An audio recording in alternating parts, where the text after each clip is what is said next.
So we are in Mark's Gospel for ordinary time, and we're in the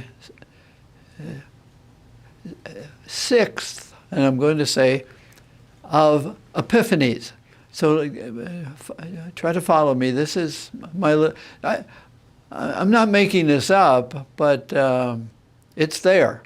So we have the birth of Jesus is a revelation, which is an epiphany.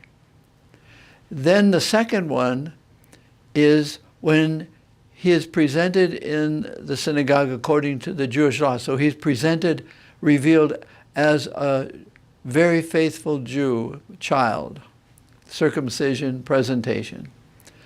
Third is the epiphany to the outer world.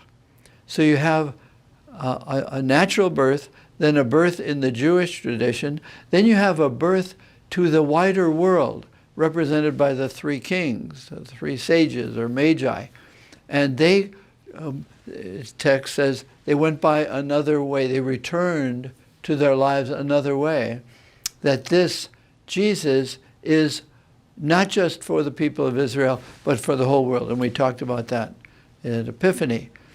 The next Epiphany is the baptism, where the revelation is to Jesus about who he is. So that's four so far, 4 revelations. And this is progressing, more and more revelation that we're going to see. The fifth one, and we saw it, was the revelation that he needs companions, apostles. And we had how he called them out of their boats. And we had the other Gospels for 2 weeks, which might even more, where he says, you come and see, because there's going to be revelations. That was in the Gospel of John. And how then James and John went and found Andrew. So there's all kinds of gradual, what I'm getting at, revelations. Now, today, this liturgy weekend is a huge shift, because the revelation is that he dominates evil. So that the gospel is that Jesus on the Sabbath, which is a day where you don't do things except pray and all, he is in the temple with the scribes, and a demoniac, a man possessed by a demon, is there and hollers out. And what this is, Gospel 101, Jesus is saying, the first real conflict I'm going to have are those spirits. I have come to be Lord of the spirits, to dominate the spirits, that a demoniac, a dominator, is not going to dominate my spirit. So the very first revelation, in a sense, publicly, of the power of God is the power over evil. And we saw the creative power of God creating order out of chaos in Genesis. And in a sense, the whole history since then is, how can God continue the creation of order? Now, the first reading is really beautiful in how they lined up the reading from Deuteronomy, because there's a conversation between God and Moses. And some people, very strict Jewish people, believe that Moses wrote the whole of the Pentateuch, the whole 5 books. But that's for another course. So God is having a conversation with Moses about the people have said, we don't want you to be hollering at us anymore. No more fire.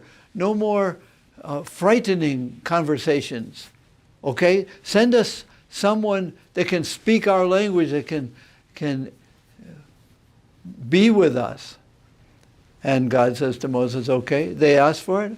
I'll send someone from your kin, from your descendants, out of the tribes of Israel.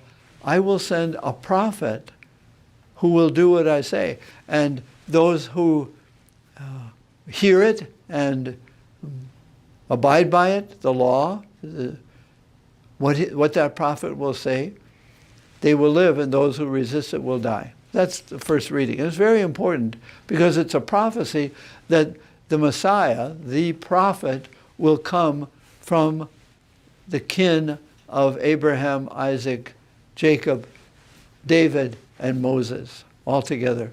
And so Jesus rises as a man of Israel, now revealed in the Jewish tradition, and he comes and he says, okay, what's my first job? It's to show that I have power to say to the demon, quiet. And the demon says, have you come to destroy us? See, he's not speaking to the man possessed. He doesn't destroy the man. He says, you evil spirit, out. Because I have power over you. He said, have you, and the evil spirit says, have you come to destroy us? He said, no, I have come to defeat you. But you will always, the evil will always exist in counterpoint or resistance to the good or the grace or the order. So it's really a beautiful gospel. And of course the scribes on the Sabbath are perplexed, but because the people are saying, wow, this is something new. This is really good. He speaks as if he has authority, which is to say, authority means, in the tradition, not only does he say it, but he does it. He has authority to do as well as to say. The scribes and the Pharisees, they just say. They don't have the authority of a prophet. So right away, this is very early in Mark's gospel. This is in chapter 1, very early after the call of the apostles out of their boats. It's the very next chapter, and he's walking along, and he gets into the synagogue in Capernaum, and bingo, evil confronts the good. The demon confronts Jesus. And of course, he casts the man out, he convulses the man, and the man is healed. And people say, wow, this is really new. And Jesus is giving them something old within the form of something new. That is, Jesus is the new breath bringing order out of chaos. Now what is that to us? And I was praying about this these days. What is the dominant evil spirit that we face in ourselves? We aren't possessed by it. We're not demoniacs, but we know the allurement of, and so maybe I'll talk about myself, but I might suggest you might think about it too. This is the main demon to face that Jesus is trying to cast out. That is, bring about order. This is the evil one working, I think. What gets me unquiet? What kind of events? What kind of memories? What kind of strategies or plans are based in disquiet, chaos? Maybe one thing to pray with these days, and at your own private prayer, what tends to get you disquieted? What takes you into disorder? A revengeful plan, a statement, a curt word, that the object is not order, not quiet. And so if we want to know what to do with our spirits, is to say quiet, and then be women and men and young people of quiet, to bring order, quiet. We will see this again soon at the end of the 4th chapter of Mark's Gospel, where he is asleep in the back of the boat. You might remember that. And there's a big storm, and they wake him up, and he turns to the storm and he says the same words, quiet, be still. That's what he's saying to us. And I think, I'll speak for myself, that's what he's saying to me, that in every situation, I want, in some way, word or gesture, to drive out the demon of riot or uproar or disunion, division, and to say, peace. Let me be an instrument of peace. And so he says to me, as he did in my prayer this morning, be quiet. I said, okay. And then he said, now be a quieter. And so the image I have is we receive the Eucharist in silence and quiet. We are to be the Eucharist. We now are the Epiphany.